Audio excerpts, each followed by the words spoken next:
Kind of like a Tinder. Share the like best. Like a Tinder for adult entrepreneurs. Right? At least that's what I want it to be.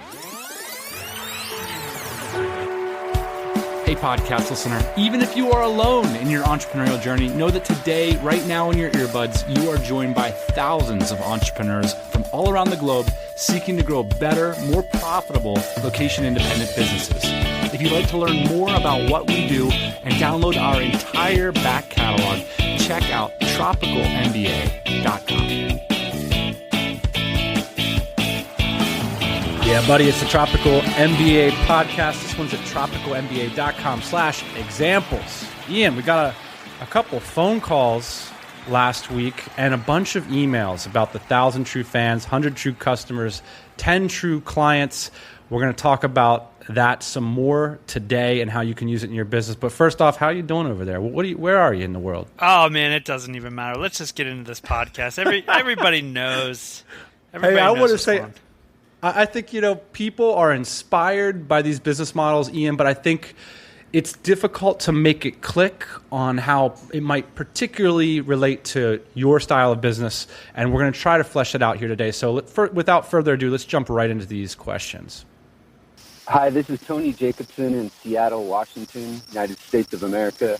I was calling to find out or get your guys' insights or perspectives about what is the equivalent of the 10 true clients in the context of an information website or information product, and just trying to think about what would that look like, or what would be some example scenarios of what that might be like, or what kind of patterns could one follow in the context of an information product. Thanks. Really enjoy the show. Keep up the good work, and looking forward to hearing from you. Okay, Tony, great question. I feel like I understand what you're asking for, and we're going to address that in the meat and potatoes, but let's also jump over to Chiara's call from locationasia.net. Hey Dan and Ian, this is Chiara from locationasia.net. As you know, I book flights for bootstrapping expats in Asia. People have been telling me what a great idea it is, and it's funny because I just executed what you wrote in the Cambodia Cash episode. Anyway, I'm sending you this message as a response to the 10 True Clients episode. What does starting from 10 true clients to passive income look like in the real world? To get more specific, if you don't mind sharing, how did the DC start? What did the process of layering the cake look like? Where do you see it going? And how do you plan to do that? Thanks.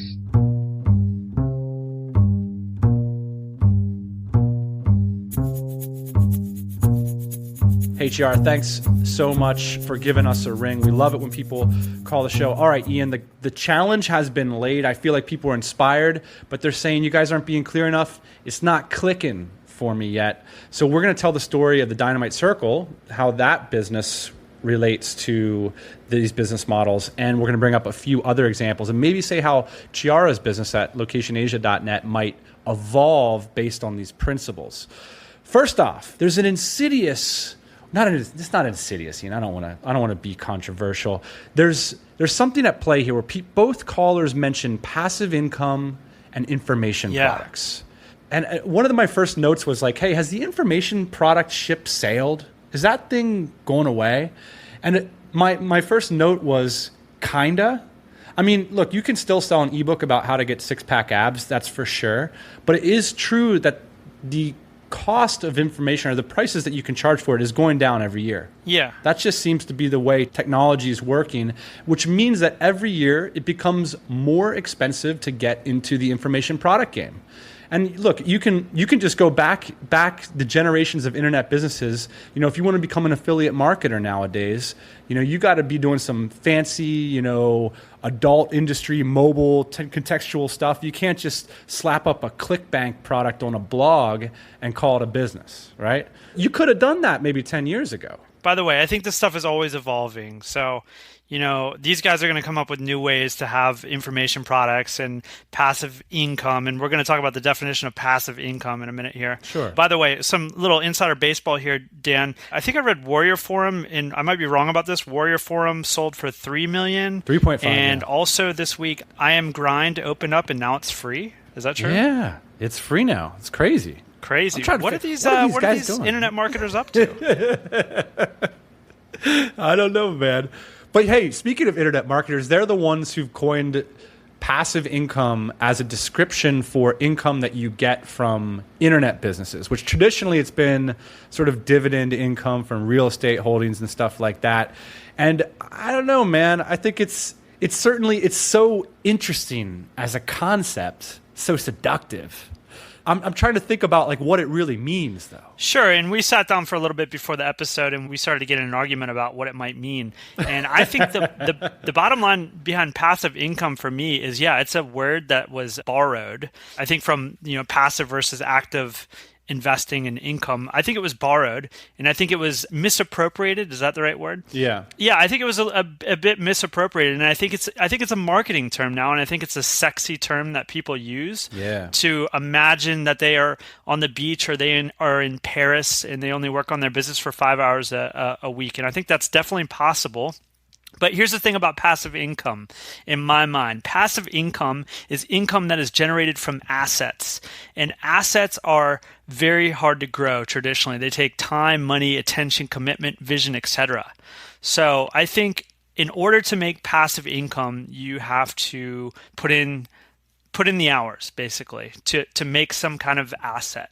And hopefully what you're left with at the end of the day is some kind of income. I don't know if it's going to be passive, though. Or to what degree? We're just the old guys. We're just getting cranky that young people are getting on the internet and they're recoining things that from the old school with new words, right? That's what marketers do, and that's cool. But here's the thing. Passive income, in the way that it's used by internet marketers, means the type of income that you get from a quality business. Which means that, look, any quality business, the owner ought to be able to walk out the front door, go on vacation for a few months, and the world doesn't end.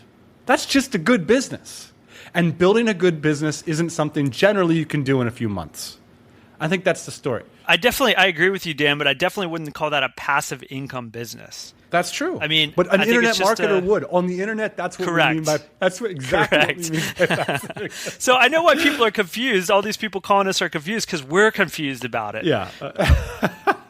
But here's the thing. Okay, so what does this have to do with 1,000 True Fans? Because 1,000 True Fans is interesting. Because basically the concept is if you can get 1,000 people to spend $100 with you a year, you make $100,000 a year, and hey, that's a way that you can sustain a lifestyle doing your art. But here's a couple problems with that. Basically, that's the beginning. Getting $100,000 worth of sales into your business is enough for you to live. It's enough for you to kind of reinvest, build a team. That's just the start. And the further problem with 1,000 True Fans is that isn't the beginning, right? 1,000 fans are hard to find.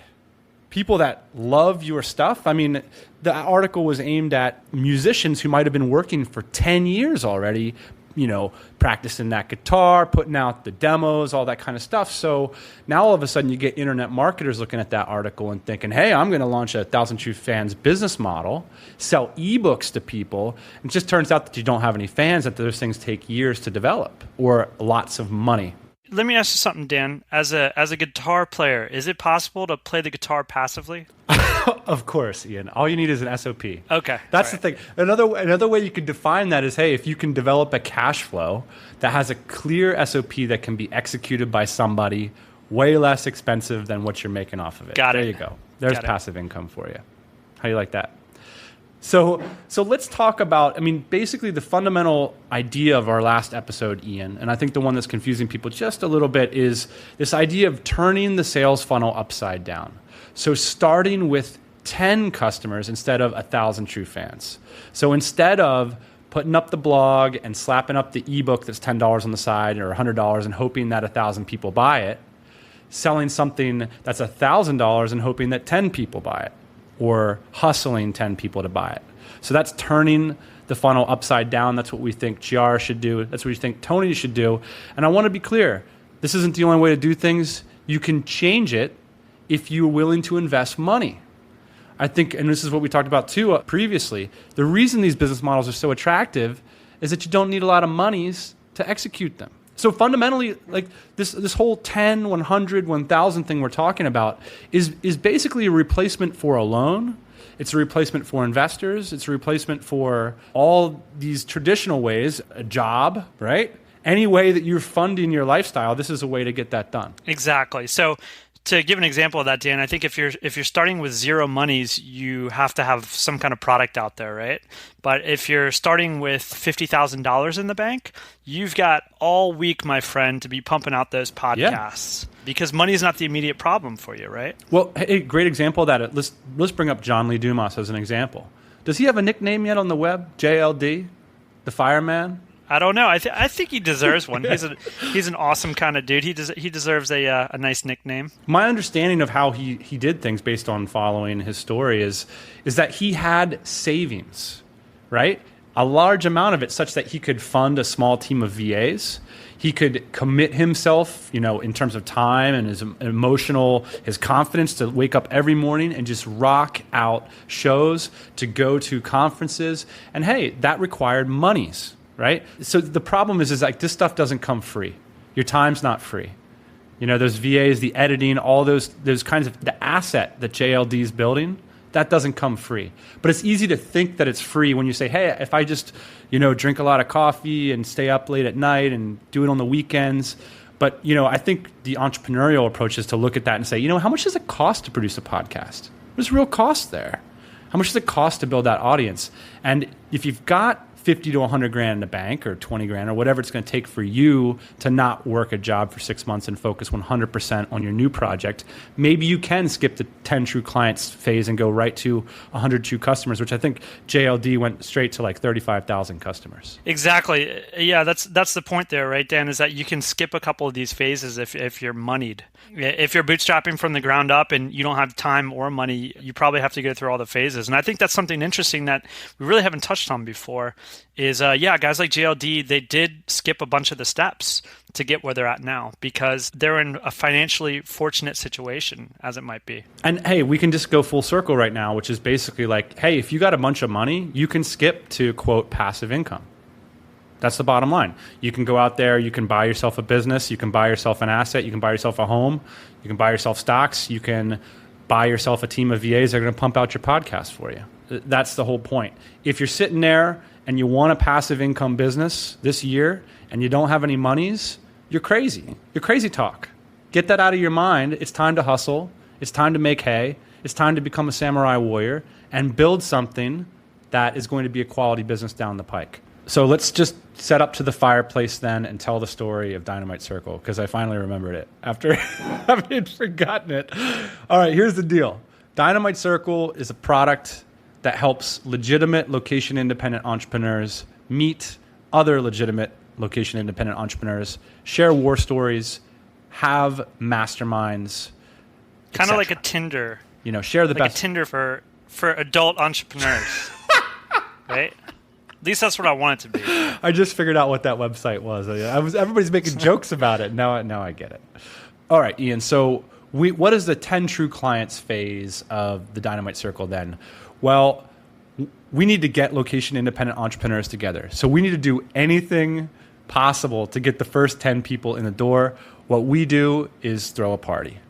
And at that party, we're going to try to help, again, legitimate location-independent entrepreneurs meet other you get the point. Now, at the time, we didn't have a lot of clout. So we're not going to say, this is going to cost you a gazillion dollars. We're going to say, this is free. We're going to do it for you. BYOB. BYOB. We want to get people in the room and figure out whether, this is something people are willing to pay for. Turns out, yes, people are willing to pay for it. That, strangely enough, sparks the idea for another, the monetized version of the 10 True Clients business model, which was when we went on episode 96 and said, hey, we're good at getting people together. We've done it in the past. We're going to do it in the future. If you come, it's $2,000 and we're going to give you this result. And we did that here on this show. So that was a business model that probably wasn't the greatest idea because we were ready to move on to 100 true customers. But that's another 10 True Clients way of, if we needed to get money in the door, we could have built the business off of that revenue we were getting from, the clients that were willing to pay us big money for a discrete result. Right. All right. So Ian, what do we do with the first group of people that come along? We build an asset. We make sure that those people stay together. So we build a community where those original, you could call them the 10 true clients, get to be together. And that becomes an asset for anybody looking to network with legitimate location-independent entrepreneurs. You have to be an entrepreneur about this. In my mind, it was like, hey, if you got 100 legit people in there, that's something worth paying for. So what did I do? I went out and found 100 legitimate people to put in there. And then I started charging for it. And the first members, 101 to 200 of the Dynamite Circle, were our 100 true customers, people that are willing to pay us $1 a day to have access to the value that we've created there. Right. And that's how it works, Dan. Bottom line. End of story. It's just been kicking back and drinking Fanta ever since. I love it. Yeah. Now, this is held up as an example of a passive income business.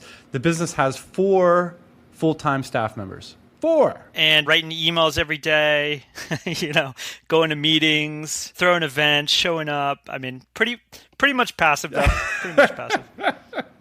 It could be, though. That's the thing. I'm just joking around, but look, first of all, for me, I'm making a lot of jokes about passive here. Number one, I like to be engaged. Okay, that's what makes me happy is being engaged in my projects. Families, friends, whatever it is, being engaged. So, I'm not Mr. Passive. Oh, come on. I'm making a lot of jokes here. You're taking in the wrong spirit.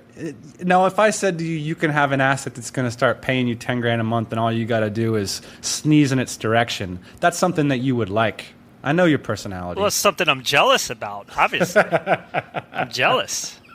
Let's bring up the example of Chiara's business to see if we could walk through that, Ian. Everybody can follow along at locationasia.net. This is a proof of concept business. It's one of those long sales letters that we talk about. It's a Cambodia cash play, as she said. I love that. We'll link you up to that article. The idea here, Ian, is to get the first 10 clients in the door to sort of fund the business. So how would we do this? I'll tell you this. First off, Chiara, with the first 10 clients, I would be going upmarket on this. I would be thinking about who would be the ideal 10 clients, who would be the people that are really willing to spend a lot of money. Maybe it's people that want platinum status with certain airlines. Maybe it's people that fly business class. Maybe it's et cetera, et cetera. So in other words, I would look for the sweetest part of that market at the beginning and try to find 10 clients maybe that are willing to pay you $1,000 a year to manage their flight bookings and travel plans. Potentially businesses. If this was my thing, Chara, I'd probably choose, I don't know, maybe I'd choose businesses, right? Guys that and gals that have a lot of money to spend on this kind of thing. Corporate warriors, just plastic cowboys. That's how you say it? Yeah. with the corporate plastic. That's funny. I don't know how to say it. Anyway, here's the point. You find a sweet portion of the market. Maybe you do it. Say you find people that are in that marketplace that are maybe an influencer, maybe someone that you can work yourself into their presence. You give them the service for free for a few months. You work it out with them, and then you kind of pile on the next 9. They're paying you $1,000 a year. Okay, it's like 9,000 recurring. You kind of got yourself a little bit cash flowed there. What's the next step? Maybe you toss in another 10 clients. I heard I was listening to our boy Benny Kruger, who we'll talk about here on another podcast, mentioned he has 16 clients already. So it's certainly something that can scale at the client level, either by charging more or just building out your SOPs and your team. Now, when I get those 10 true clients in the door, again, I might not even bother with these clients. We talked about clients last week like they were the plague. And I might not bother with this if I either got some monies or I got some market insight. In our case with the Dynamite Circle, right, we threw a couple parties and then that was the end of clients, right? I know me as a client, I am the plague, so I would definitely not want to deal with me. But imagine showing up to the haters ball every day. I'm there. It's awful. I'll tell you this, Char, when I'm talking to those first 10 clients, I'm really thinking about what is it? What process here? What is underlying the value that they're enjoying and receiving? And that's about entrepreneurial instinct. And it might be something like they love to hear about flight deals, or they love to feel like they're the first people that have heard about these points programs, or they love it when I automatically sign them up for the newest, best cards and give them the free points. I know I would love that. If, hey, you send me a credit card in the mail every few months and I've automatically got 100,000 free points, that's money in my bank account and I feel good about that. That's what your scaled up model could be, right? That's what your 100 true customers could be. Would I be willing to pay you $1 a day to be a part of a private mailing list or a private website that gives me access to these kinds of deals, yeah, that might be something I'd be interested in. I think a lot of people, they skip the true clients phase for whatever reason, like they might have a little bit of money in the bank. But I think sometimes people will skip that phase, and that will not be such a good thing because a lot of market intelligence can come out of that phase. When you're digging deep and you're having a lot of friction with these clients, a lot of good information can come out. So in fact, Dan, I see a lot of knuckleheads like us with a little bit of money jumping ahead and skipping that phase and not getting that friction in there, not getting those deep conversations. So I think that's another reason why you might not want to skip it, even if you do have the monies, to go ahead and have a couple clients and just see what they have to say. Knuckleheads is definitely a term that needs more distribution. So I thank you for that, boss man. So I know what everybody's thinking. Everybody's thinking, where's the 1,000 true fans part? Where's the passive income part? Well, here's where it comes in. So Chiara, hypothetically, she's got vision, she's got hustle, she's been working on this for a year. She's starting to bring people into that newsletter where they're getting deals. Maybe her run rates, she's making 45, 50 grand a year. If you can get those 100 people in, maybe it takes 2 years. Maybe it takes 6 months. It depends. It's going to depend on a lot of factors. But let's say you're at that 50 grand. Of course, you're living off of nothing because you're a warrior.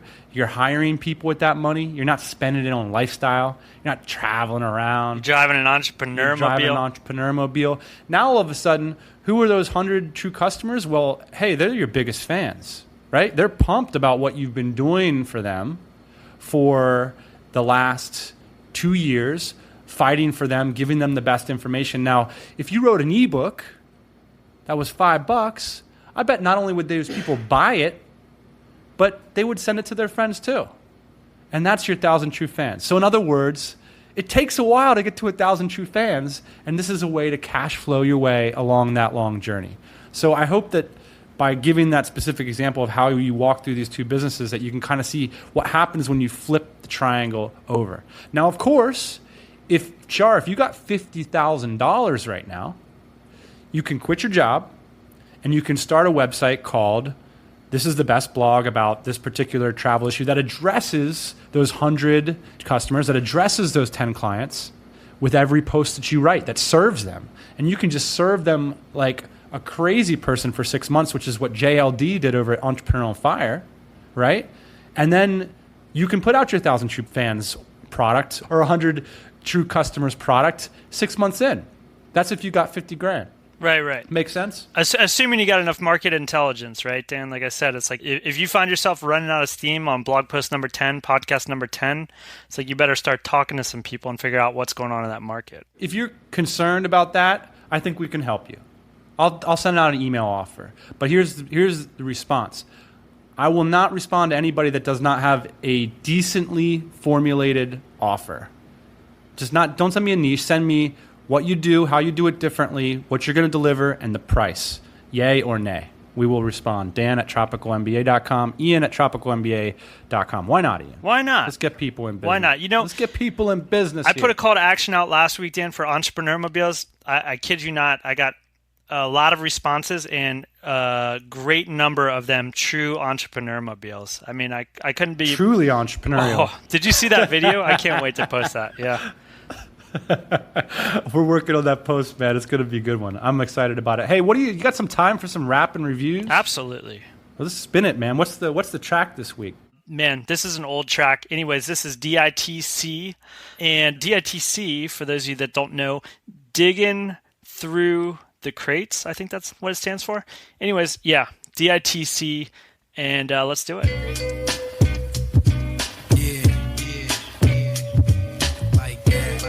In other words, if you're under 16 years old, now's the time to put your hands over your ears. All right. First comment from Michael Sealer Jr., I want to say. After listening to the SOP podcast, I had a systems orgasm. I'm not ashamed to admit it either. Life-changing stuff here. Thank you for introducing me to systems and Sam Carpenter's work. You're welcome, Michael. All right, 5-star review from the UK fills in the gaps left by the 4-hour work week. Who is the 4-hour work week? I don't even know. D. Laverick from the United Kingdom. Excellent podcast, manages to be pragmatic, entertaining, and inspiring. Listen, He says this like he's talking to us or anybody. Listen, I like that. if you have any interest in all in location independence or online lifestyle business, and then that's it. It just cuts off right there. That's an interesting conversational move. Like President Obama does it all the time. He always says, look. I like that. Look, here's the thing. You are not alone. 5 stars from Martin from the Netherlands, the great nation of the Netherlands. Dan and Ian are some of the lifestyle entrepreneur role models and talk about everything entrepreneurship, travel, lifestyle design related. Best part is the podcast is always the same at the beginning. Know that you're not alone, but you're together with thousands of other entrepreneurs. Speaking of which, I think there's 1,000 entrepreneurs in the Dynamite Circle. I think buddy. so, and I think I've actually had beers with him before. So, 5-star review. Tropical MBA inspires me to take action. Frank Haar. First thing, escape from credit prison. Entrepreneur mobiles for the win. That's it. That's all he said. I love it. 5 stars. Entertaining and uber informative. Kevin Lee says, been listening to Dan and Ian for years. Stand-up guys who tell how it is. I'm not so sure if we'd say we're stand-up guys, but we're definitely telling how it is. Every episode is clutch for anyone who wants to get into entrepreneurship. Thank you, Kevin. Hey, and anybody that can sneak a car part into a review, I'm with you on that, Kevin. Final review. Even when driving to the Augusta National, can't miss the Tropical MBA. This is from David from pitproducts.com. David and I had a great email exchange not too long ago. Awesome product, by the way, pitproducts.com. Hey, Dan and Ian. Gotta say I love the Tropical MBA podcast. You guys tell it like it is and really share valuable stories about business. This past Thursday, I was driving to Augusta, Georgia with my dad and brothers. We were stuck in the car together for over 3 hours. Wow, that's a tight family bond you got there, David. Each way, what did I do? I introduced them to the Tropical MBA, of course. They're hooked now. Keep it up, and thank you guys. Well, thank you, David, for listening to the podcast. Rock on, buddy. Well, this one is at tropicalmba.com/examples. Generally a pretty good conversation after these episodes. If you have any questions, you want us to review what you're up to, get some exposure to your site, check us out at tropicalmba.com/examples. Any parting shots, boss man? No, I think I'm good. Spare me. Back to work, buddy. I got to get back to work on my passive income business. That's my plan for the day, buddy. I'm going to get back to work on that. All right, tropicalmba.com/examples. We'll be back next Thursday morning, 8 a.m. Eastern Standard Time. Hey, thanks for listening to the Tropical MBA podcast. You can go to tropicalmba.com, get access to hundreds of back episodes and all kinds of other goodies. Load up your iPod. That is the cheapest way to fly business class on your next international flight. We will see you next Thursday morning, 8 a.m. Eastern Standard Time.